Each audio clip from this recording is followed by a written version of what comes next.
merci beaucoup pour l'invitation. C'est vraiment avec plaisir que je suis là aussi. C'est vrai que, comme on disait tout à l'heure, on s'est vu beaucoup en distanciel, mais pas forcément de visu. Donc c'est toujours agréable aussi de pouvoir se voir en présentiel.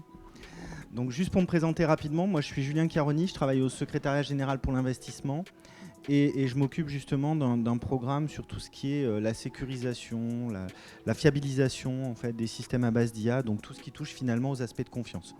Donc je vais essayer de vous faire une brève introduction qui permettra aussi d'ouvrir un peu les débats et j'essaierai de laisser un petit peu de temps pour les questions aussi.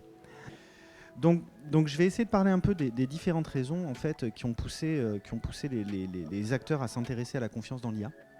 Et notamment pourquoi est-ce que aussi la Commission s'est intéressée à faire de la réglementation dans le domaine de l'IA. Comment est-ce que nous on voit les choses et finalement quels sont aussi les changements qui sont opérés. Puis derrière un point qui est quand même important pour tout le monde, c'est-à-dire quelque part comment est-ce qu'on va mettre ça en œuvre.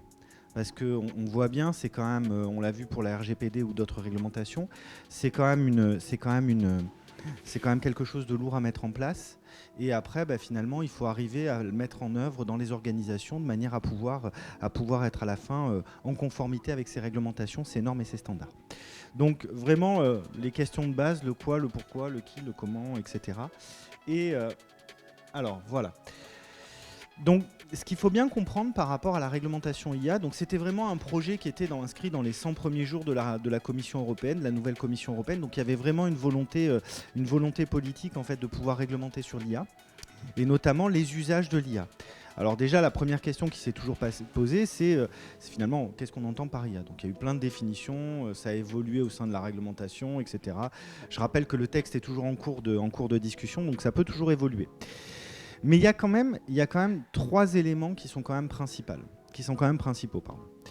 Le premier, c'est que la Commission a toujours considéré l'intelligence artificielle comme une technologie générique, donc finalement comme un enabler. Donc elle l'envisage en fait finalement comme une solution pouvant être intégrée à terme dans des systèmes, des applications ou des services. Donc pour elle, finalement, l'approche qu'elle promulguait de l'intelligence artificielle et finalement de ses besoins de conformité par rapport à un certain nombre de cadrages à la fois réglementaires et normatifs, ça j'y viendrai, c'est vraiment d'avoir une approche par le risque. Et vraiment le choix de pouvoir décliner ça suivant une approche par le risque, en fonction des secteurs applicatifs, en fonction finalement de l'utilisation que les gens vont en faire, etc. etc., etc. Donc avec tout un ensemble, on va dire aujourd'hui, de secteurs et d'applications qui sont visés dans le règlement, notamment en annexe, mais vraiment dans cette optique d'avoir, d'un point de vue réglementaire, des exigences de haut niveau, notamment issues d'un high-level expert group qu'ils avaient fait sur l'intelligence artificielle. Donc d'un point de vue réglementaire, d'avoir des exigences de haut niveau, mais de l'autre, de toujours préserver une approche générique et par le risque. Donc vous verrez, à travers ça, quelque part, va se poser plusieurs questions. La première question, c'est comment est-ce qu'on passe de ces règlements haut niveau à des choses qui sont implémentables au quotidien, quoi. Donc ça, c'est un peu la discussion aussi sur les normes et les standards, c'est-à-dire que quelque part, elle voit un peu les normes et les standards comme étant des décrets d'application de ce règlement. C'est un peu, si je dois faire une analogie. Et le deuxième point, c'est que finalement, ces normes et ces standards vont être ultra stratégiques en termes de discussion. Donc si c'est des choses qui vous intéressent, on a un certain nombre d'actions aujourd'hui côté État sur ces sujets des normes et des standards, donc c'est vraiment avec plaisir. Et je vous dirai un petit peu peut-être à la fin, si j'ai le temps, lesquels on est en train d'essayer de promulguer au niveau européen. Et en fait, ces normes et ces standards sont d'autant plus importantes qu'ils prennent le concept, ce qui est nouveau dans le numérique, prennent le concept de normes harmonisées, qui derrière, en fait, finalement, va entraîner une conformité aux normes harmonisées, va donner, en fait, finalement, une présomption de conformité au règlement. Donc vous comprenez bien que quelque part, finalement, tout va se jouer aussi là. Donc l'approche par les risques, en fait, finalement, c'est vraiment une approche, on va dire, classique sur ce type de système quand on veut évaluer le risque. Après, se pose toujours la question du générique et de l'applicatif et finalement de l'aspect business. Et on voit bien derrière que finalement, tout le déploiement, comment ça va s'opérer, etc., c'est aujourd'hui toute la question que se posent les acteurs. Donc ce qui veut dire que ça va arriver très très vite. Et notamment, la commission, après, derrière, est en train de faire ce qu'on appelle une standardization request auprès des organismes de standards européens, notamment pour faire ces normes et ces standards qui vont supporter les Act avec une ligne de timing, en fait, pour fin 2024 également. Donc c'est vrai que la commission, elle est quand même dans un push-forward, on va dire, assez rapide, ce qui est quand même, par exemple, pour promulguer un texte, en même temps les normes, etc., ce qui est quand même quelque chose qui est en termes de timing assez serré. Mais ça va arriver vite. Après, ce qu'on ne sait pas, c'est est-ce qu'il y aura un temps d'adaptation au niveau des organisations de manière à pouvoir mettre en œuvre le texte, etc., comme ça s'est opéré pour la RGPD, on suppose.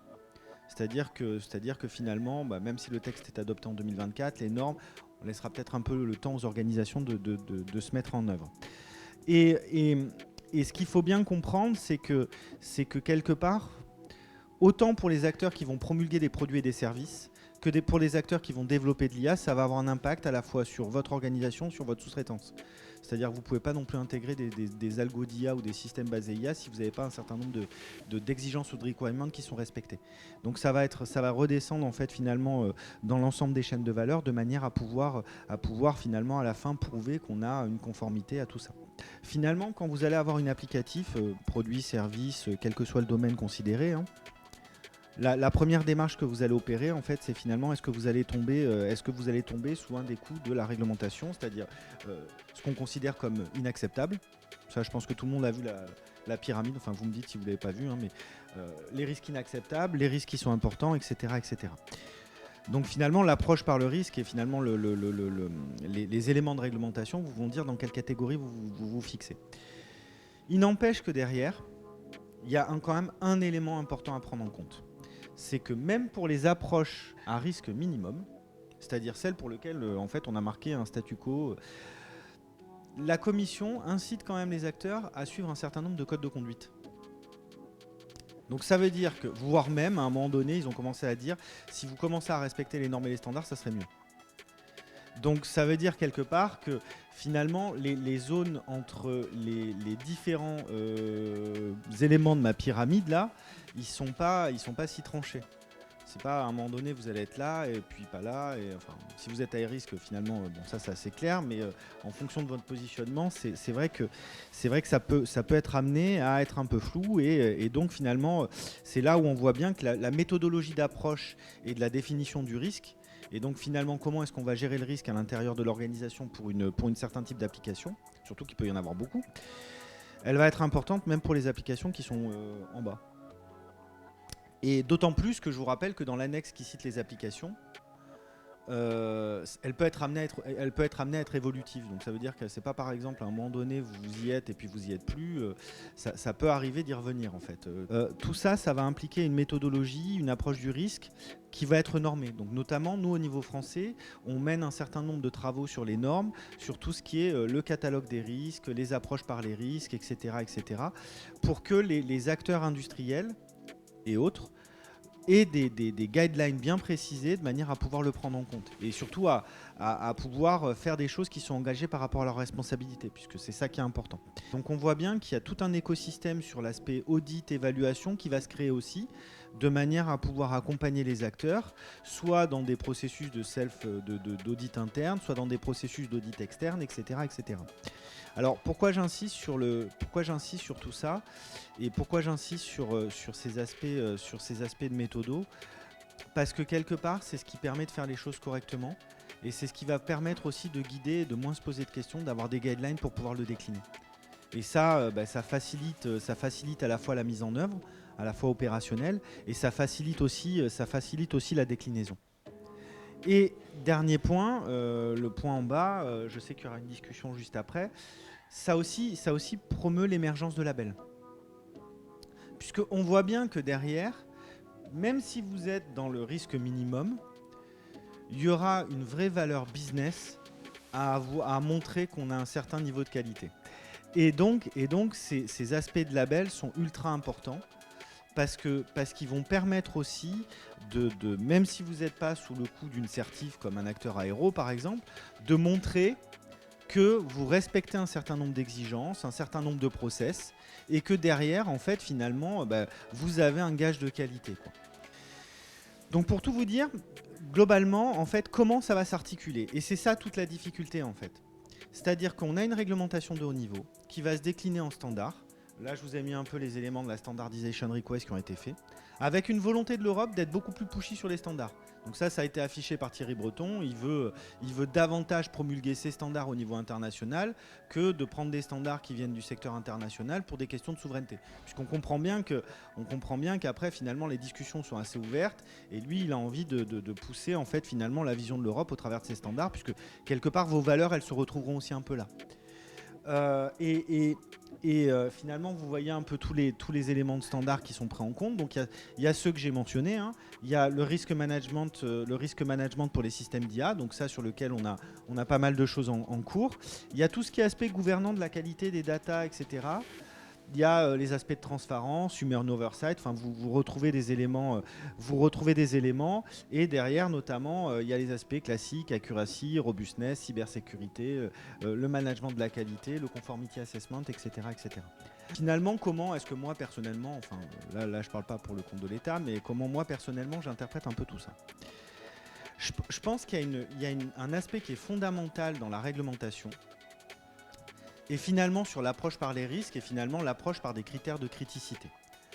C'est que c'est quelque chose qui est assez courant dans certains secteurs. Enfin, je mentionnais le secteur aéronautique, qui est un secteur safety critical, donc sûreté et sécurité. Et on voit bien que c'est des gens où quelque part il y a un écosystème qui s'est mis en place, il y a des procédures, une organisation, etc., etc. Mais en fait, ce qu'on comprend bien de la commission, enfin en tout cas moi c'en est mon interprétation, c'est que quelque part, finalement, cette réglementation, elle considère qu'il y a une extension du domaine critique à d'autres secteurs qui n'étaient pas ceux habituels. Donc plus seulement les aspects de sécurité et de sûreté, comme on va l'avoir dans l'automobile ou autre, mais finalement, elle va considérer qu'il y a un enjeu de criticité aussi dans des enjeux business, dans des secteurs sociétals. Et c'est ça qu'on retrouve notamment, et c'est ça qui fait le lien en fait entre, on parle souvent d'IA de confiance, responsable, explicable, etc. Enfin ça j'y reviendrai. Et en fait on voit bien ce lien entre des aspects d'éthique, ces aspects de responsabilité. Et pourquoi est-ce que derrière il y a des aspects de sécurité et de sûreté aussi?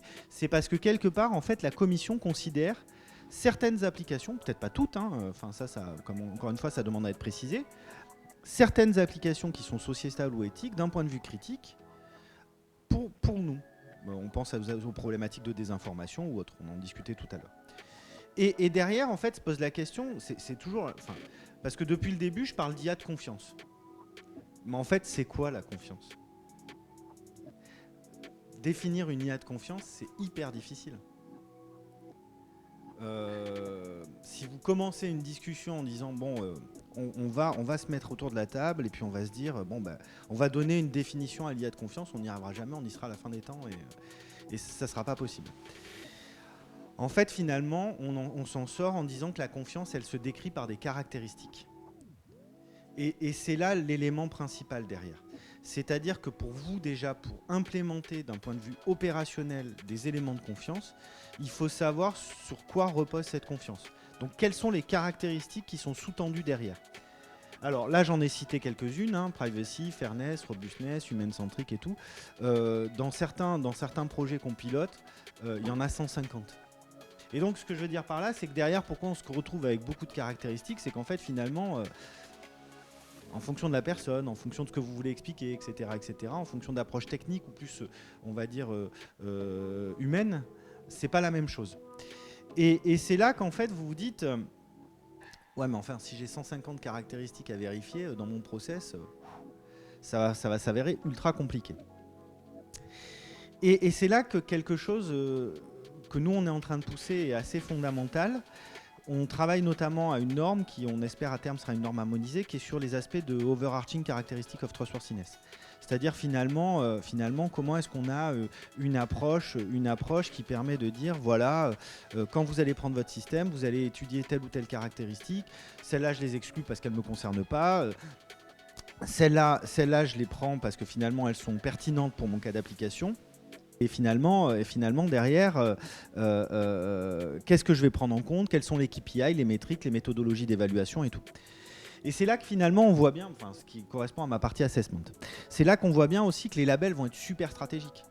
Parce qu'en fait, quelque part, ils vont être ultra aidants Pour des acteurs qui sont plus dans une approche business ou sociétale ou autre, pour essayer de guider l'organisation dans la mise en œuvre d'indicateurs qui soient, on va dire entre guillemets, déployables, opérationnalisables dans vos organisations. Quelque part, je pense qu'à un moment donné, finalement, il y a à créer un écosystème assez large de manière à pouvoir avoir un collectif qui puisse porter, en fait, finalement, la voix de plein de secteurs. Parce que seul, on n'y arrivera pas. Moi, je crois beaucoup aux aspects écosystème. Et en fait, finalement, ce qui est super important derrière, c'est que tout ça soit en conformité avec des standards, des normes. Parce que quelque part, vous voyez bien que si on arrive à faire en sorte que tout s'articule bien et que tout se parle bien, c'est là où on aura un stack, finalement, un millefeuille qui sera bien complet. Alors, nous, qu'est-ce qu'on fait au niveau du grand défi? Pour y venir, c'est là où je vais passer vite. Donc, on soutient pas mal les activités de normalisation. Enfin, on a été super précurseurs sur ces sujets de normalisation dans le numérique. Ce qui fait qu'aujourd'hui, au niveau européen, on est assez bien positionné, je ne vous le cache pas. On bosse beaucoup avec les Allemands, mais on voit qu'on a une approche qui est quand même assez cohérente. Donc on a beaucoup travaillé sur les sujets des normes et des standards. On a fait toute une consultation auprès de l'écosystème. On essaie d'onboarder un peu aussi l'ensemble des acteurs. Je pense que c'est un élément important. Nous, c'est un truc sur lequel on s'est rendu compte. C'est que c'est un environnement qui est difficile, qui est super cost-intensif. Mais à la fois, pour tout ce qui est start-up et PME, c'est super stratégique pour défendre leur business. Donc on a essayé de structurer un ensemble d'activités aussi pour aider ces acteurs qui sont plus petits de manière à pouvoir faire entendre leur voix. Et si vous êtes start-up PME, notamment, on va créer un groupe au Sensenelec qui va être uniquement sur les start-up et les SMEs concernés. Ce qui est une première d'ailleurs au niveau européen. On a beaucoup travaillé sur les sujets de conformity assessment, plutôt applicatifs là. C'est-à-dire vraiment comment est-ce qu'on déploie des processus d'évaluation qui soient performants par rapport à un applicatif. Quand on a commencé les logiciels il y a 20-30 ans, on a développé toute une ingénierie pour accompagner la prise en compte du risque dans le logiciel. Avec, pour ceux qui connaissent, de l'analyse par preuve formelle, etc. Des choses comme ça, notamment qui faisaient de l'INRIA ou du CEA. Et en fait, quelque part, on se retrouve un peu au même niveau avec l'intelligence artificielle, c'est-à-dire qu'on a besoin d'une ingénierie logicielle pour pouvoir accompagner les développements. C'est-à-dire finalement d'outils, de méthodes, de processus, etc. pour pouvoir dire, par exemple, j'ai un domaine d'emploi, je reprends mon exemple du véhicule autonome, c'est mon dataset qui va être spécifiant pour mon apprentissage, mais comment je fais le cheminement entre le domaine d'emploi et le dataset? Ce qui est, je la pose en 2 secondes la question, mais qui techniquement est loin d'être trivial. Comment est-ce qu'on gère des données qui sont des données réelles, voire des données synthétiques, avec des données synthétiques qui sont parfois différentes, en plus de nature différente. Celles qui ont une vérité terrain, celles qui n'en ont pas, qui sont générées via du GAN et tout. Donc il y a tout un besoin en fait d'accompagner la montée en compétence du processus de développement. Surtout je parle d'algo depuis le début, mais en fait, généralement, quand j'ai une appli, j'ai plein d'algos qui tournent en parallèle. Je l'embarque dans un système avec un matériel et tout, donc ça se complique.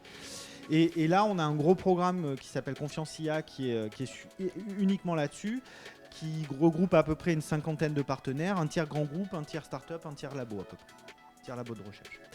Et vraiment, l'idée, c'est de pouvoir dire, voilà, à la fin, quand je vais devoir développer un use case, comment est-ce que je vais prendre des outils qui vont me permettre de gérer ça. Je vous prends juste un cas d'exemple. J'ai un contrôle de soudure à faire dans mon usine.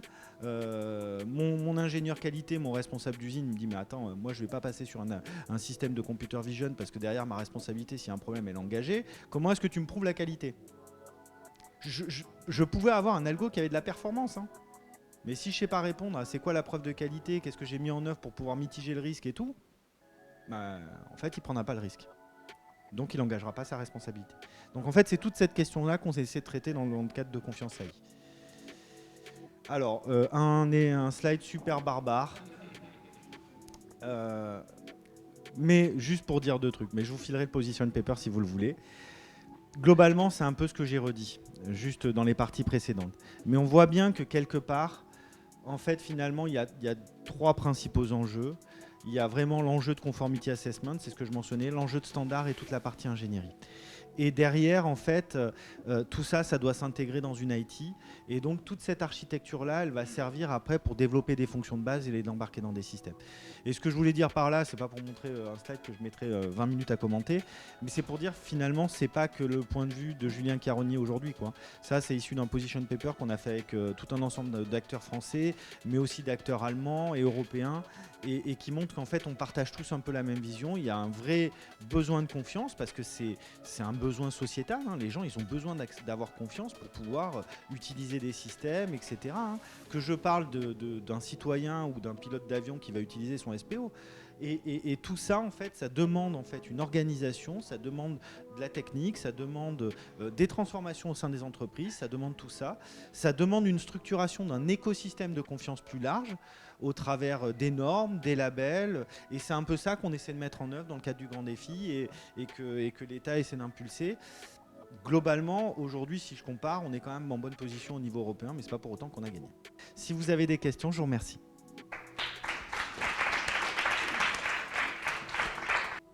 J'ai une question. Donc Samia Bouchareb, côté Orange Business Services. Justement, j'ai une question sur les labels et les certifications. Quelle différence vous faites entre les deux en termes de positionnement business, mais aussi en termes lié à la réglementation qui va venir? En fait, quelque part, ça va dépendre de vos secteurs d'activité. C'est ce que je disais tout à l'heure. Vous avez un secteur d'activité comme le secteur aéronautique. Tout système qui va passer dans le secteur aéronautique va être certifié au préalable. Donc ça, c'est on va dire une condition nécessaire et suffisante, si je puis dire comme ça. Ce qui, pour le label, peut être moins le cas. C'est-à-dire que quelque part, il peut être beaucoup plus, entre guillemets, une démarche d'entreprise. Une démarche d'entreprise. Ce qui n'empêche qu'à la fin du fin, ce que vous allez chercher dans les deux cas, c'est d'apporter un élément de preuve à votre client sur le fait que vous tenez un certain nombre de spécifications et d'exigences et que vous puissiez, dans le cas du label, surtout lui expliquer de manière intelligible. Ce qui est peut-être moins le cas du domaine de l'assertif. Là, on reste entre experts. On a prouvé que l'algo sur le hardware, il respectait les mêmes propriétés par telle ou telle technique. Là, l'utilisateur lambda, il est un peu plus loin de tout ça. Il le sait, mais derrière, sur le label, il y a un aspect qui est aussi intelligibilité qui est important. Donc c'est pour ça que vous voyez bien qu'à la fois, on travaille sur les normes et les standards, qui eux vont être structurants pour les aspects de certif, qu'on va travailler avec des acteurs comme Euroca et EASA. On travaille aussi avec d'autres côté US, plutôt sur les aspects éthiques des I3E ou autres. Mais enfin, il y a pas mal de personnes type Raja qui sont impliquées côté I3E sur ces sujets, donc qui sont plutôt français et européens. Et c'est pour ça qu'on discute aussi beaucoup avec des acteurs de labels. Le label IA va présenter juste après. Je parlais de Positive AI, dans lequel Orange est aussi grandement partie prenante. Et je pense que quelque part, tout ça, c'est des éléments qui sont à terme complémentaires de manière à pouvoir créer cet écosystème de confiance. Et c'est ça qui va être fondamental.